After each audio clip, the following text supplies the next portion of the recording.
Welcome back to Unfinished Business. This is a space where we get to have candid conversations about what it really looks like to build a business from the ground up, the lessons that it takes to get there, how success gets defined, and all the work that's never quite finished. And welcome to another installment of our monthly segment in the middle of mastery, where I get to invite you into a personal business coaching session with Rory Sheppard, who is a phenomenal business coach and a very dear friend, and he is the owner of Action Coach of West Texas. Rory's here to help us overcome challenges that many owners face while running businesses today, because most of us don't quit in the beginning. We get stuck somewhere in that messy middle. Fair? Yes. All right. Well, Well, welcome, Rory. hello, Thank you Kimberly. again. It is very nice to see you today. Likewise.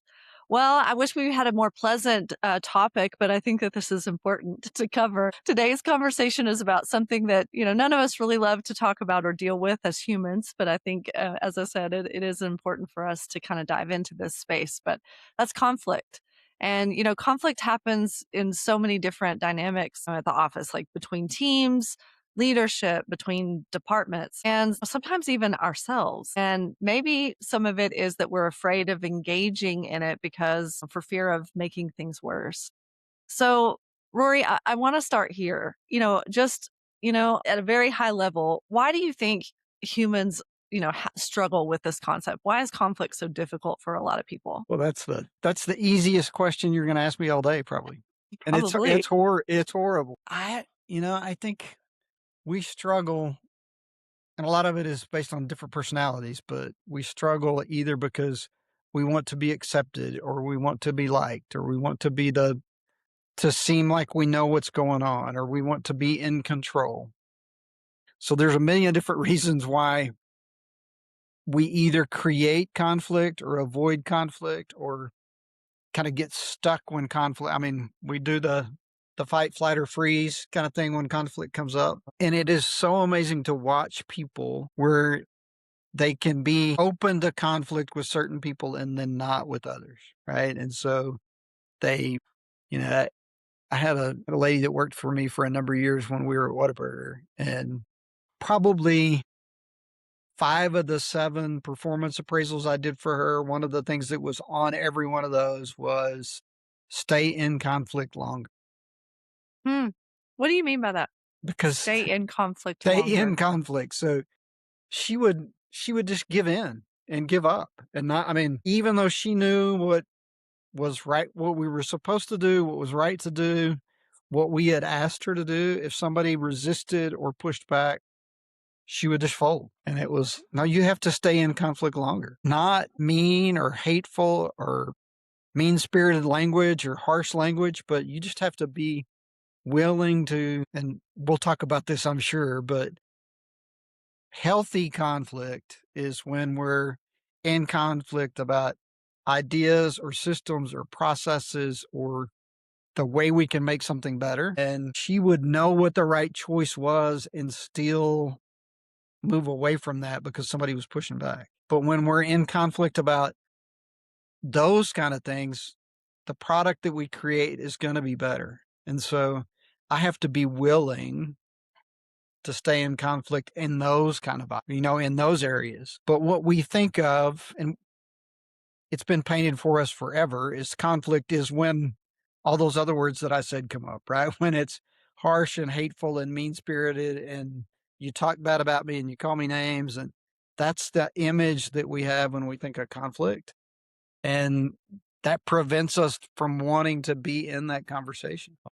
So let's kind of go all the way back. Like, where did that come from? I mean, why did we as humans wake up one day and think all these negative things about the word conflict? I mean, even when you say that word, there are emotions that start to arise. Like I can visually see it. Like for me, sweating, that pit in the stomach, like it's instant heart racing. Why? And you mentioned fight, flight, or freeze, and I'm sure we're going to get into that. But tell me why did that get started? Why is it the case Because that's our experience. And that so conflict is bad? conflict is bad, and I want to win or you want to win. And so it doesn't take many experiences, whether you're 4 years old fighting over a toy or you're 14 fighting over a boy, or, right, I mean, whatever it is, right? There's going to be a point where that gets modeled enough times that you go, yeah, conflict's bad. I don't want to be in conflict. I don't want to do that. And so, and I want to see what you say about this, because you said to me you hit on something that is interesting to me. You said, I want to win and you want to win. And what it struck me when you said that was something my dad used to say a long time ago. And I don't know if this is right or wrong or how you see it, but he said, all motivation is self motivation. That's what he used to tell my sister and I. And as it didn't sit with me for a long time very well, because I my heart is for others. right, So a lot of times I'm thinking, well, my motivation is usually around other people right. and almost to a fault, but I think what he was trying to say as I had, grew up and had some distance around that was that, well, internally, even that, even if I am motivated for the benefit of others, it's still because it's what I need, because of exactly what you said. I might be the type of person who also needs to stay in conflict longer. Yeah. I mean, and I think for most people, that, and you're right, there are some people that winning is not the most important thing. But even then, I want to maintain my dignity. I want to be respected.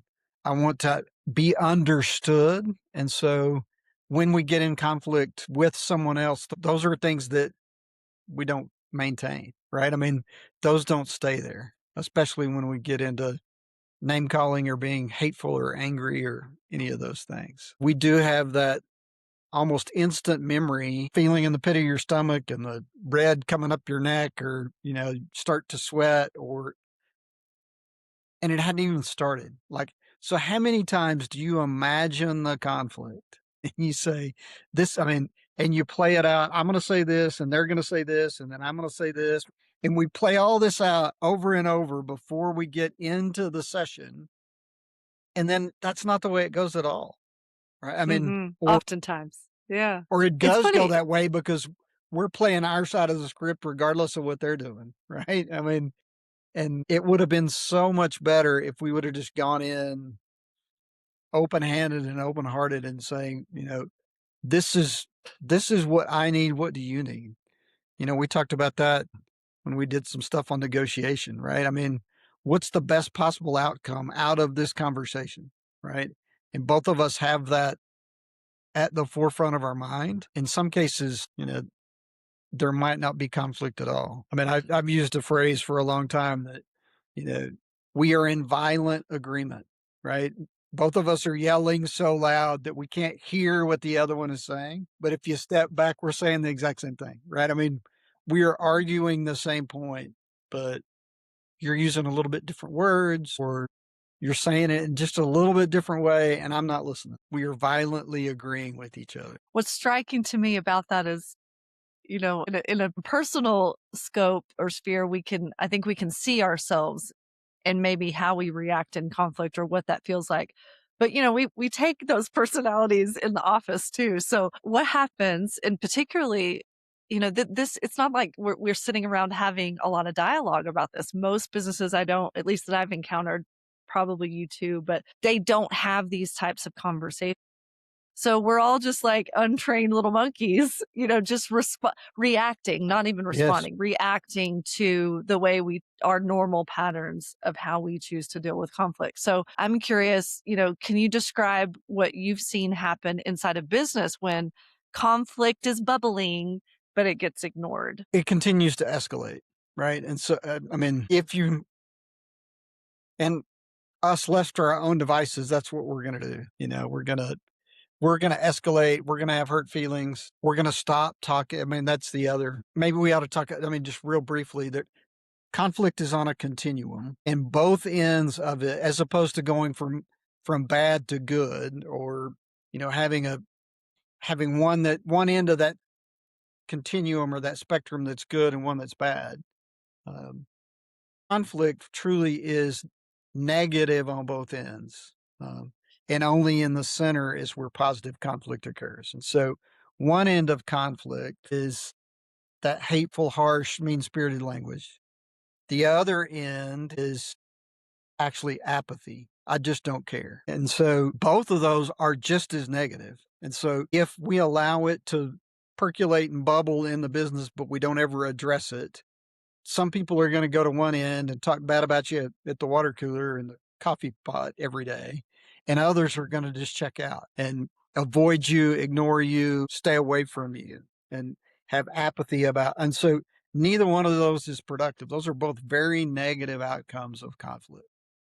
But, I think there's a layer of complexity in there too, because don't you think like we're kind of conditioned in the workplace to not be so aggressive like we would be at home if our personality was more verbal, let's say. Right. Like we're conditioned to not do that in the work environment. So do you think more often than not, I mean, yes, I can see like the aggressive words and language being used behind the scenes, but isn't that a sort of a form of the other side of the continuum where you're No, yeah, they're they very could be on similar, right? opposite ends, but they are very close to each other. So like in a meeting, if I am apathetic and have kind of checked out because either you don't listen to me or you don't respect me or you tell me how stupid my idea is every time, right? So I'm going to be apathetic.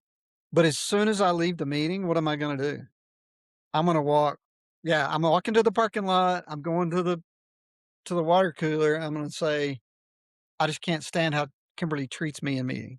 Or that was the dumbest idea I have ever heard. And so, yes, they're on opposite ends of the continuum, but they wrap around to each other very quickly. More often than not, we end up expressing it in a negative way with our language, even if we were trying to check out and ignore what was going on. So the healthy space is in the middle. And that's, again, it takes time to get there, but the longer I can have those kind of conversations, and they can be heated, but when it's about things and not people, it's about ideas or systems or process, but we're arguing for the business and trying to get to the right spot, that can be healthy. It should be healthy. So Patrick Lencioni, probably one of his most popular books is Five Dysfunctions of a Team. And the first dysfunction is a lack of trust. His five dysfunctions come on a pyramid, and the base layer is trust. And I need to have trust in the organization that you care for me and I care for you and that we care for the organization. And I need to be vulnerable in that trust and be willing to say, I'm concerned or I'm feeling this or this is negative for me. So there needs to be vulnerability based trust. But the next layer up, the second step in that is conflict. Once I have established trust, then I can have conflict. And I think that step is a place that a lot of organizations never make it past those two. I was just going to say, because again, it's not like it would be one thing if there is space to have that. Like I imagine kind of a family meeting. If you're sitting down and you have a family meeting and you're like, okay, whoever has the talking stick gets to, Right. share at this time, but this is a safe space where you can say anything you want.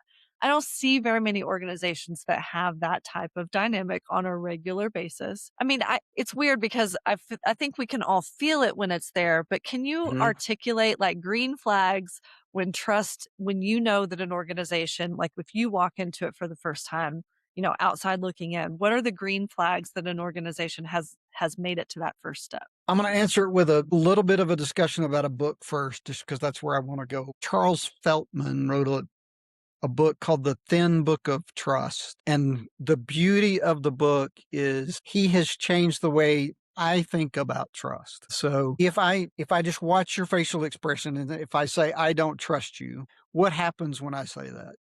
You get defensive, the guard goes up. So what in this book, he has 4 domains of trust. And so what he says is that instead of talking about trust, and as it's, I trust you or I don't, which is never really true. But there are Why? 4, Why is it never really true that I trust you or I don't? because I can find something that you would trust me with, and I can find something that you probably wouldn't trust me with. I mean, it's not ever 100% one way or the other.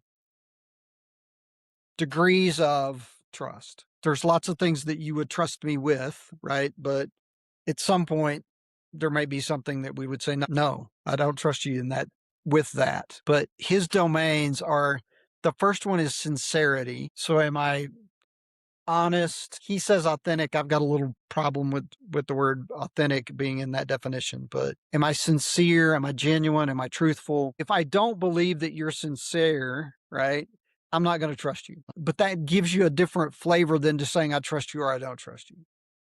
Another one is probably, and one of the ones that is a big area for a lot of people, is reliability. Do you do the things that you say you'll do? Or do you do them on the schedule that you'll say you'll do them? If I say I'll have that to you on Friday, but it's always Wednesday the next week, I've got a reliability problem with you. And so I don't think you're dependable or that you keep your commitments. And so I struggle with your reliability. And then the next two, the third one is competence. So do I truly believe that you are capable of doing the things that you say you can do? Do you have the skills, the capability, those kind of things? And then the fourth one is, do I genuinely think you care about me? So now to answer your question, when you go into an organization or when you meet with, even in a family, you can see there are chinks in that trust on one of those four topics, right? And one of those four domains. I was meeting with a family that has a business. It's a dad and two kids. And one of the kids said, we were going through this, and they said, I think you just fixed my marriage. And I'm like, what? And they said, well, I keep telling my spouse I don't trust them. And that sounds horrible. And that's not what I'm trying to say at all. What I'm trying to say is, you are not reliable. You say you're going to do this, but you never do. And if we have a conversation about, I just need you to keep your commitments, or tell me you don't know when you're going to get it done, as opposed to making a promise that you know you can't keep. Yeah. And they Do said you think that will change everything in the way we communicate in our marriage. I mean, yeah, where my mind is going to is particularly in the domain of reliability. What you yeah, said earlier, if we're on if trust is on a scale, and what I'm really taking issue with is, I trust you, or you are reliable to get a file from here to there, but you are not reliable to be trusted with information about my yeah, promotion yeah.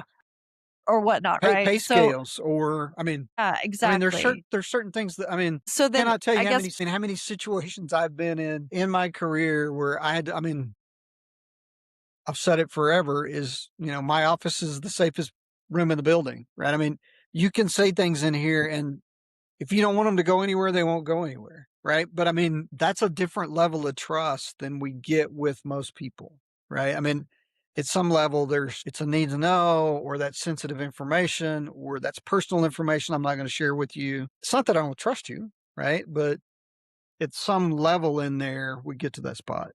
But if I can change the conversation to say, I know you care, but it's beginning to feel like you don't care about me as an individual, or the team as individual people, but we're really just people doing tasks. I don't ever have to say trust, right? I don't, because that's where all the guards go up. And so I can change that. I can change the language, and we can have a conversation about trust without using the word, that doesn't get defensive. okay, so if there's a team that is going to use this in their Yep. interactions, and so they have more of a dialogue around the word, or around the domain of reliability, Hmm. do you think that carries the same weight for someone? I guess what I'm asking is, if somebody says, "I don't trust you," and my reaction is going to be immediately defensive, Yep. like, "Why Yeah. not?" Yeah. Versus somebody saying, "You're not as reliable as I need you to be." Do you think that that changes your physiology, or your response to that? I At think for least in most, interactions you've seen? I think for most of us it does, because then I can have a conversation with you about, how do we build in systems or processes to ensure that you're more reliable? So You're it, solving for reliability. I'm solving for a problem that it's tangible and I can do something with, reliability, as opposed to this nebulous thing that's called trust. Yeah. It has changed the way I think about trust. It changed the way I talk about it, teach it. I did some work with some business brokers, the Texas Association of Business Brokers, and we talked about trust. And so they are, you're handing over your baby, this business that you want them to sell, right? And so in a lot of cases, trust is the medium that they're working in. But we talked about what are the signals that, or what questions does a client start asking that give you an indication that trust may be dropping? But you can look at it across those 4 domains. And if they start, when they start asking you, like for competence, it could be, have you sold a business like mine before? How many businesses like mine have you sold before? So that's a question. It's not really trust, but it's about competence. But if I can't answer the question in a professional and meaningful way, then trust will drop, right? And so I think you're just trying to get a sale as opposed to you're trying to help me. So you don't really care, right? So then it moves into that 4th domain of you don't really care about me and getting the best price for me. You just care about getting your commission. Yeah. Yeah. Right. And so I think You know, you could work through those in any roles, right? But that's an easy one for me to just point going, yeah, I see that. I've got to be also, reliable. I think you make a good point in that, especially if you are in a field like professional services, Yeah. that type of line of work, I think where trust is imperative. I think even kind of creating your client interactions, your marketing material, your sales to address those 4 domains to establish your I think that goes a long way in Right. establishing your authority. Yeah. Interesting. Okay, so you've given us a way, it's almost like a report card. Yeah. Yeah? That's how kinda how I view it. Yeah. And when I start interacting with clients or people on my team, right? What indicators am I getting that I'm still doing good on sincerity? I'm still doing good on competence or reliability. And reliability, that's one that we can lose really, really quickly. We get busy and things slip. That was one phrase that the people that worked for me when we were at Whataburger, it was when they when somebody would call or somebody would catch somebody in the hallway and say, "Hey, I know Rory is really busy, but," that was a red flag because that just with that phrase, they said, he he promised or committed to getting me something and he hasn't gotten it, or I haven't heard from him and I'm beginning to think he's not going to deliver. So the team got pretty good that as soon as they heard that, that was the flare that went up, right? And they would come and say, Kimberly caught me in the hall, was asking about this. Have you missed the deadline? Are you getting close? Did you tell them you were going to get them something you haven't? Right. What's going on? How can I help? Right. But yeah.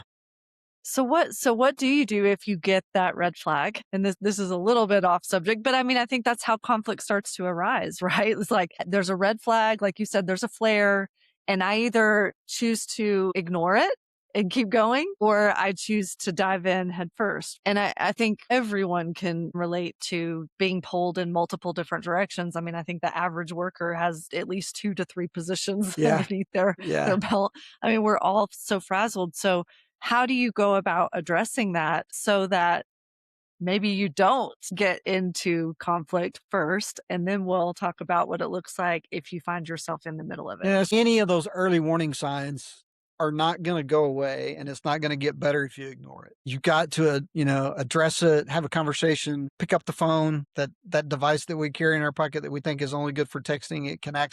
I can have a conversation with somebody. Right. And so, yeah, there's a whole thing for me around how do we escalate communications. So we shouldn't return a dangerous email with another email. We should return a dangerous email with a phone call or a face-to-face conversation, right? We need to escalate and get closer in relationship and closer to more personal in that escalation, as opposed to doing tit for tat in email, because that just frustrates us both and it gets worse and not better. A whole bunch of communication, 93% of communication is not the words, right? It's my tone, it's my inflection, it's my body language.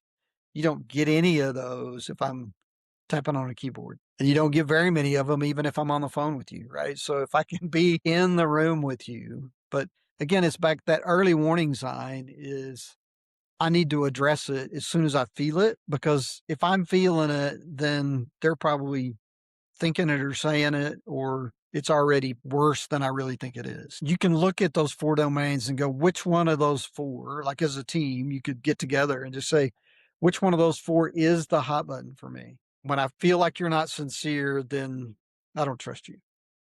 Or if I don't feel like you care about me, I don't care how competent you are, right? I don't care how reliable you are. If you don't care about me, then I don't trust you, right? But which one of those 4 is it for each one of us? And then go, okay, when I'm talking with Kimberly, I need to make sure that this is what I lead with, because this is how we exchange and how we stay together and cohesive is when we're talking about trust in this way. I love that you said hot button because, yeah, instantly I'm thinking I know exactly of those 4 domains what my hot button is. Which So, one is it? definitely reliability, Yeah. I mean, you you go, know? I don't care if you're the smartest person in the room. I don't care if anytime I talk to you, you're super sincere and very authentic and genuine, and you tell me this is the most important thing, and then you don't do it. Well, reliability trumped all of it, right? I mean, for you, right? I mean, for other people, it could be I'm gonna let them slide on reliability, but man, if they ever say they can do something and they're capable of doing it, and then they can't, that's I mean, black mark. I'll never want to play with them again. And we have all 4 of those. I mean, I can find the hot button for me in each one of those, right? If you go to the extreme, but there's one that we go to first, and we need to make sure that we understand what those are with our teams. And, here's something else that I think is kind of interesting, and this sort of falls in line with DISC and how we behave in those situations. Like, so if mine is reliability, well, that's great that I know that about me, but in communication, it's not about me. It's not about my hot button. It's about knowing yours, right? So, and I think, a lot of times I approach a lot of situations based on, like that golden rule, treat others how you would want to be treated. But often miss, like for me, especially in a business setting, I'm a get down to business. We have Right. there's a task, there's a job that needs to be done. Make sure that we have a plan in place and let's get to it. But I'm often not so good at, in that setting, holding the space for someone to just have banter, and they may really need that. So, at least based off what you're saying in those domains, like something that I would take away from that would be if I know that that's a hot button, then I'm seen as cold, perceived as cold, or, at the very least, just aloof, Yeah. kind of distant. And it makes them not trust that I can be someone that they can turn to when in my personal life, I think I'm totally opposite to that. Okay. Yeah. So, I That's mean, interesting. yeah. So understand, I mean, and again, as much as we want it to be about us, it normally is about the other person. Right. And so I need to know what that is for them. And so I'm using the appropriate language for them. So if I go back to disc, if I'm high D, dominant, direct, the last thing you want is a 20 minutes worth of banter and then a 40-page report to read, right? I want, 30 seconds or 20 seconds or no seconds of banter, and then give me the top 5 bullets that we need to talk about so I can make a decision and we can go on. Knowing and understanding that on the personality side is one thing, but then even if I knew that about you, you're a high D, and so this is the way you want to play. But then, and so in my bullet points, I make a bunch of commitments about dates that I'm going to hit or competencies that I have. And one of those 2 is your hot button on the trust side. Well, it doesn't matter that I gave you bullet points and didn't have any banter. You still don't trust me because I failed to go the next level down to understand what was truly important to you. And so the one that kind of wraps around all of them is that one that's care, right? That I took the time, enough time to care about you as an individual and know what was important. And you've got to have that. And it's got to be genuine. So there's a book, The Power of Mattering, Zach Mercurio. It's all about treating people in a way that's genuine and real and that they matter. I'm seen, I'm understood, all those kind of pieces. And I think that's a key component and genuine component around making teams better, making relationships better, dealing with our customers, being a customer. Any side of that is the person on the other side of that needs to know that they matter to me. Yeah. Well, I love all of this. And here's the good news for anyone listening thinking, oh my goodness, I don't know hot buttons. Yeah. I don't understand these domains. All of this is perfectly normal. I mean, the 4 stages of team formation, which Mhm. I definitely wanna cover: forming, storming, norming, and performing, Yeah. right? So conflict is what is known as storming. Yep. Why is that imperative? I mean, in order to have trust, this Mhm. very big word, which we know, and it is an trust is an indicator of great performance, right? Teams that have a lot of that are established Yep. tend to outperform teams that don't or that are in the middle of these phases, right? So what does conflict actually do, for us in helping us get from the forming stage to or storming stage to performing? So if we go back to those the 5 dysfunctions and we're really only looking at those bottom 2 of trust and then conflict, right? But when we can go through conflict together and get through it onto the other side, then we can make commitments to each other. And so that's really the 3rd step in that 5 dysfunctions of a team, or really kind of the 5 functions of a high performing team, is that I get through conflict and I get up to commitment. And so that's really in that progression of going from storming to performing, is that I make commitments that you can hold me accountable to.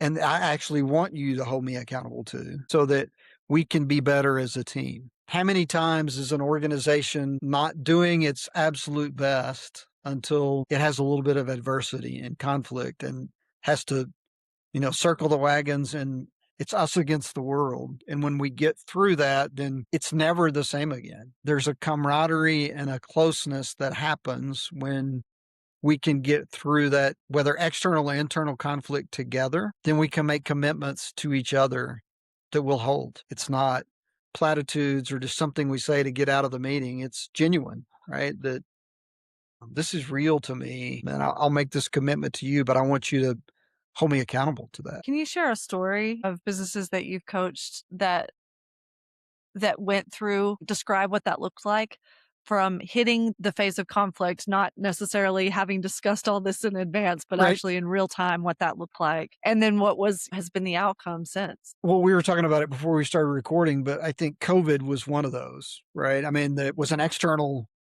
pressure that so many people felt, and it was so unknown. On a daily basis, they were regenerating how they were even going to go to market, right?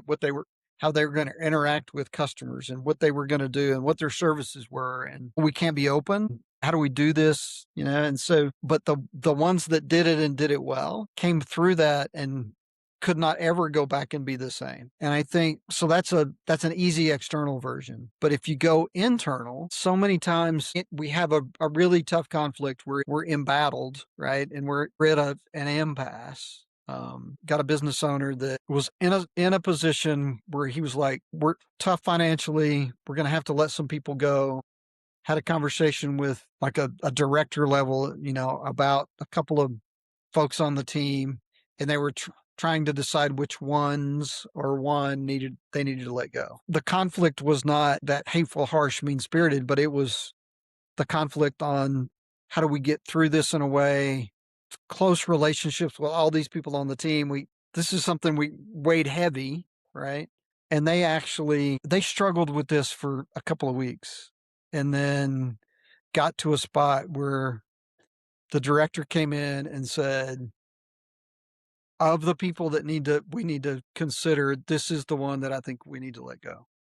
And the owner said, I appreciate the feedback. I love that you finally got to this spot. I have been struggling with this for a couple of weeks, longer than you have. I mean, I've been thinking about it for 2 weeks, and then I brought it to you and you've been struggling with it for 2 weeks. I don't think we're going to let anybody go, and we're going to go another month to see how this all plays out. But because they both had to struggle with it, the conflict was internal to them and then with each other. Their relationship changed. Now, Fast forward in the story is the one that was on the list that needed to be let go came in and gave their notice about 2 weeks later. There was no action that ended up having to be taken, but the struggle and the conflict and the adversity of that decision changed the relationship between that owner and that director. It doesn't always work that way. I've got memories of conflicts. I can probably replay word for word conflicts that I had, 30 years ago that didn't end up rosy, right? I mean, 6 months later, somebody was gone. That's not what you want. And I knew when we were having the conflict, I shouldn't be saying what I was saying. And I did a half-hearted apology a week later, right? As opposed to a full-hearted apology the minute the conflict started. They may have stayed had I been willing to be vulnerable and go, I just made a huge mistake. I shouldn't have done this, shouldn't have said that, but I didn't. I can relate to that so much in a different way. It didn't it no one left, so there was no, I guess, repercussion. But again, my first role in management, there was a situation where an employee kept calling in over and over and over, or just being out or needed to.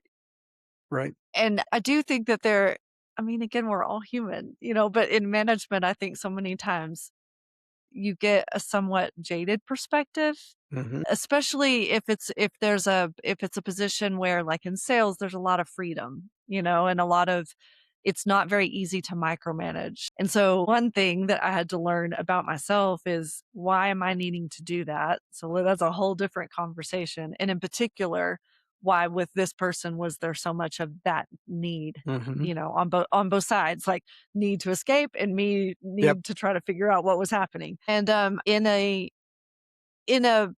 situation that was personal to that person, I made a similar mistake of almost accusing of it being disingenuous, and the need for being off. And it turns out I was wrong. And I, in that moment, it was very humbling because I just felt horrible. Cause I mean, when you're in that and you're like, that was an overstep. And it wasn't like there was hateful words. It was almost worse because it wasn't Right. direct. It Yeah. was more like passive aggressive. And so I did end up pulling that person aside and just saying, I just was wrong. I'm just was wrong. I'm sorry.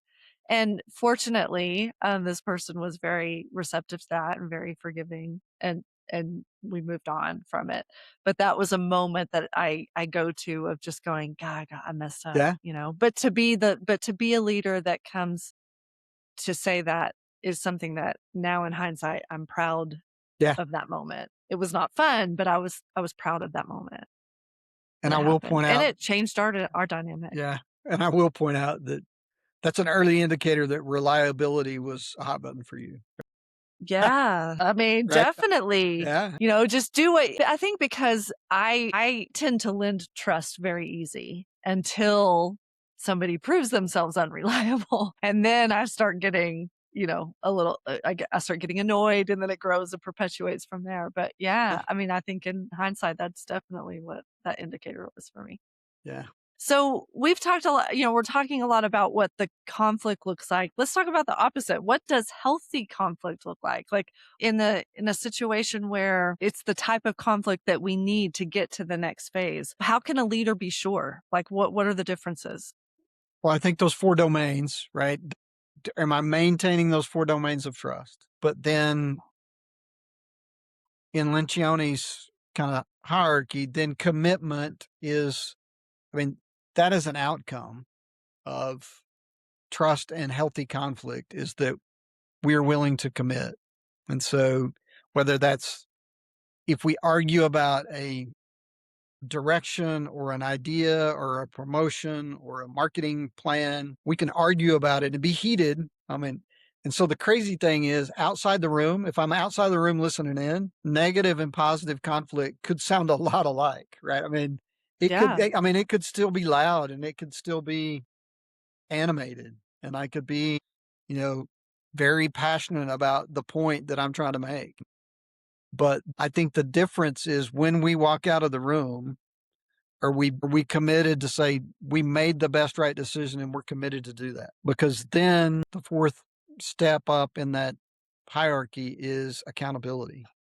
And so I made a commitment and I'm willing to have you hold me accountable. If we have the argument and we say, yeah, we're good, and then we walk out of the room and you don't do anything that you said you were going to do, or there's no buy-in at all, then the conflict isn't resolved. You felt shut down because either there wasn't a sincerity piece in what I was saying, or it didn't feel like I cared about what you were feeling or what you were saying. And so you're not willing to commit. And so the healthy version of that is back to that storming to performing, is that no, I'm committing and saying this is important to me. Bought in, we're going to make this work differently. And I do. And then I've got accountability to you and to the commitments that I made. I tell a story pretty often about a boss and a subordinate. And one of the things the boss said pretty regularly was, you know, consider it done. Worked with her for years. And if she ever said, consider it done, I could. And a girl that worked for her liked the way that sounded and liked the response that people gave when she heard her boss say that. And so she started saying that, can you get this done for me? Can you have it done by Friday? She'd say, consider it done, but you couldn't. Right. And so if I wanted to consider it done, I had to call on Monday and say, hey, remember you told me you were going to have that done by Friday. I had to call on Wednesday and say, where are you on this? Because I need this by Friday. Right. I mean, she didn't take accountability because she wasn't bought in on the commitment side. She loved the words, but she didn't love making the commitment. And so I think that may not answer your question completely, but it does for me, is that when conflict is done well, then you'll see the right outcomes and outputs. If I'm not seeing that, then there's a flaw in the way I think we're going through conflict, because one of us isn't we're not hitting, or we're not agreeing on the good parts of that. One of us is acquiescing or just going, okay, you're the boss, I don't care. Yeah. Right. I mean, So what is the role of leadership there? And obviously this gets more complex the more tiered, yep. Oh, yeah. layers of management that you have, but from the top down, what does this type of culture, this type of the rules of engagement, if Yep. you will, look like? Simon Sinek wrote a book, Leaders Eat Last. I think that same thing is true for meetings, is leaders should speak last. And so if we're creating an idea or coming up with a plan or doing whatever, I mean, I think it's me as the leader, I should speak last and let everybody else participate and contribute, because people support what they help create. And so if I come into a meeting and say, here's the problem, I think the solution should be this. What do you guys think? And then shoot down every one of your ideas. Well, then we didn't do any good, right? And you as the team go, well, if we don't choose his idea, then we're not going to do it anyway, right? So let's just say you got a great idea, boss, right? Let's just go with that. But so many times we get better solutions when everybody pitches in, adds onto it, has an and kind of mindset of, love that idea, and we should add this to it, and we should add that to it. And then the boss there's a 4-letter word, one's called vote and one's called veto, right? It's same 4 letters. Everybody on the team gets a vote. The boss always has to have the veto. And so there will be times when that's not the right decision, that's not the direction we're going. Even still, when I do that, if you got to vote and participate and contribute to the idea, more often than not, you're gonna buy in if you got to build it. And so I think what it looks like for me in a healthy environment is I'm only bringing the problem. I'm not bringing the solution. If I'm the boss, I can throw pieces in and I can ask questions and I can challenge things to change the direction. Now, we can't have that kind of conversation if the house is on fire, right? I mean, we can't have a committee meeting out front to talk about what's the right approach to put the fire out. I need to be more directive. But so many of the problems and where conflict really happens, it's not about those immediate decisions. It's about slow turns of direction or a new idea that we have that you didn't even consider what I was offering. And then I get resentful. And then that's when conflict starts, right? It's not on that event, it's the next one where I didn't feel like you listened to me last time. So, Right. So why should I? Apathy, yeah, kind of right. going over to that Or I come in continuum. bowed up already, right? I'm already mad and angry or I'm apathetic, and then we don't get the best solution. I'm going to pivot and ask a real hard question. This is all with all sincerity. You've been asking me a lot of hard questions. Yes, But ma'am. it's different when we can have this conversation face to face, right? Because like you said, 90% of all communication is nonverbal. So what changes in everything that we've talked about in a remote first environment? A lot changes, right? But I think the core tenets are the same. I may need to move a little bit slower, especially if we're permanently remote. I've got clients that have, you know, offices in 3 locations. They get together once a year. So they're in a permanent remote kind of environment. Then I have got to have non-business business conversations, right? I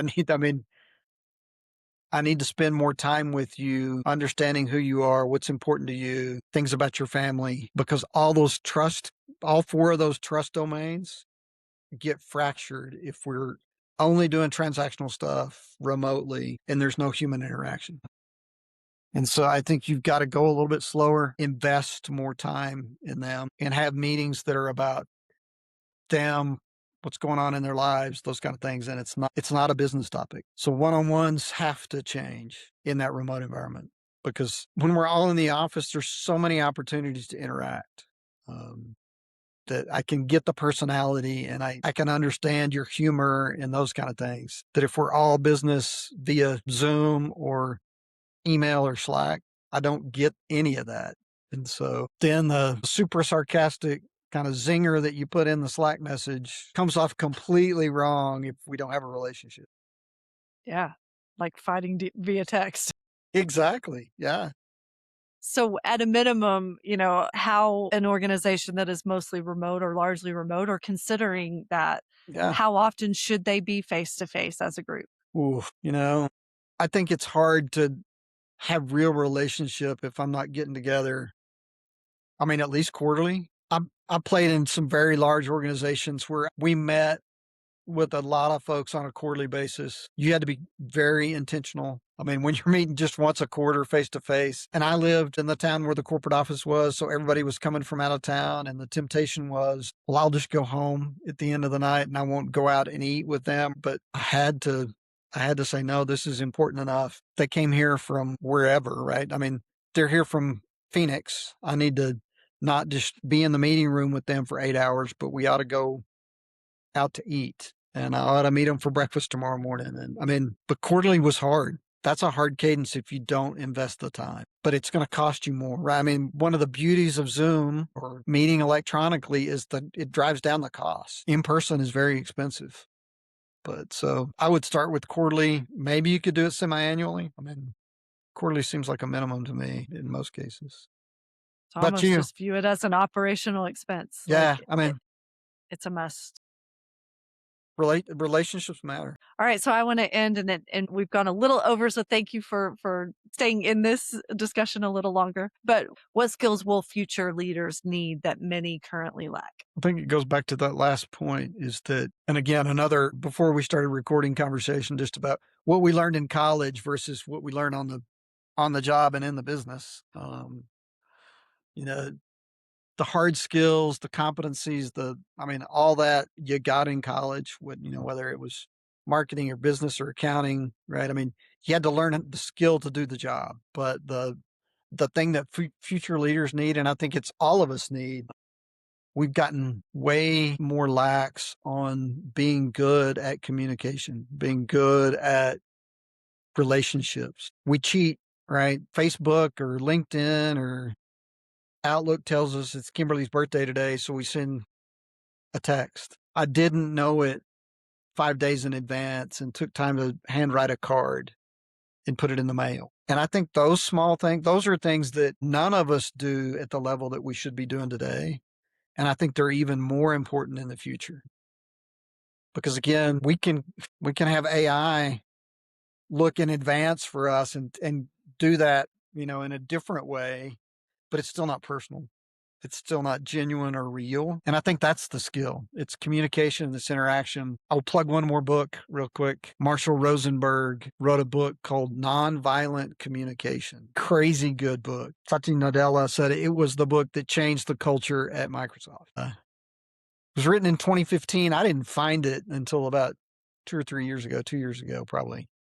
But it is very good around getting to that next layer of relationship and how we communicate. The 1% differentiator almost. There's no complexity there. We joke about it all the time, but forgetting your spouse's birthday or forgetting your anniversary. I mean, we go to lengths to make sure that we don't do that. Well, we ought to be doing the same thing for team members and for key clients. Yeah. Well, this has been so good. I actually want to give you space to plug one more book. Not really just a book, but a great tool. Okay. You have to share. We can't leave this without it, because I think it really does flow back into everything that we've talked about so far, is that as a leader, if we want to be a little bit better every day, it does start here, Yeah. So you have a phenomenal tool that can help us gain a little bit more clarity on things that we should be thinking about in our businesses, not only in our businesses, but in our In our lives as lives. well. Yeah. So, yeah. So will you share a little bit about that? Yeah, so I have created the Anchor Points Journal, and I think we've talked about this in the past, but really it was a tool for me that I started sharing with clients because I saw that they needed and it's really just a structured discipline rhythm that we can use to help guide us through days and weeks so that there's things that we don't forget and things that we don't ignore or get so busy that we just rush right past them. For me, a lot of that is faith-based. So that's prayer, it's meditation, it's scripture reading, but getting into that daily rhythm, getting into that weekly rhythm and process, has just been so beneficial for me and beneficial for the folks that use the journal as a tool. And so somewhere along the line, almost a year ago now, about 10 months ago, 9 months ago, we took what I had been using as a discipline and a structure, paper based, but I was just printing pages every day and doing the process. And I had a bunch of my clients going, I would love it if you would just put that in a book, right? Can you just bind that and give me a spiral bound or give me something that I could use on a monthly basis instead of having to print and keep track of the paper? And so we created Anchor Points Journal. I can't even say it.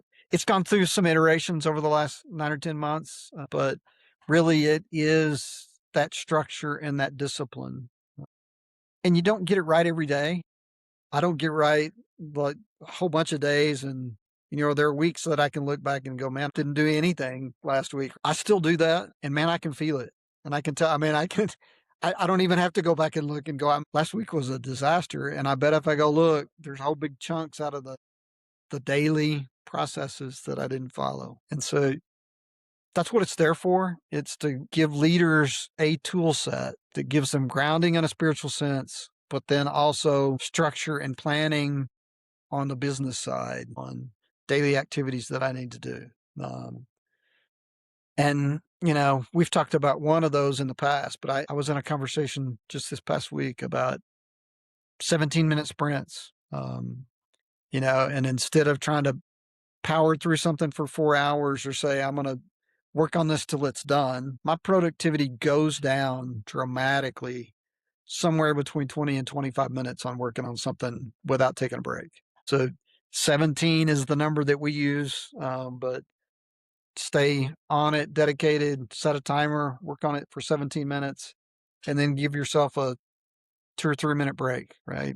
Check your email then, check that text message, look at social media, whatever it is, but then go back in. That is probably not universally, but pretty close, one of the biggest productivity boosts for people if they just start using that practice. Fully attest to that. I mean, it has been life altering. Yeah. It has been a skill. Yeah. I Yeah, mean, definitely a skill. time blocking on my calendar and then using 17-minute sprints. I mean, those two are just crazy critical, and we're kind of starting down a path now where we're going to start adding some additional pieces in, but the journal will always be the kind of core centerpiece. We want to do some things around kind of weekly calls and some other things that will be added as additional kind of ways to stay accountable and build that rhythm in community that we'll be announcing in the future. But really, the idea is I need to be committed to the discipline of writing things down on a daily basis that are important to me. That act of putting pen to paper and writing it down and saying, "This is what's important to me today," is a great practice. So that's what Anchor Points Journal is. We do have a discount if you're listening to this, watching this, and wanna try it out. Uh, you can get a discount on your first one, and I would love for you to do that and then interact with us. It's a great tool. We will definitely make sure to link how you can purchase that journal in our show notes, as well as being able to connect with Rory through LinkedIn if you're wanting to look at teams and different programs that he can offer to help facilitate this type of training in your organization. So definitely want to make sure that you can connect with Rory. Rory, any other final thoughts around this topic? Oof, I'm conflicted out. I know we covered a lot. Yes, we did. But thank you. Always good Yeah, conversation. likewise. Well, thank you guys. Thanks for tuning in, and we'll see you next time.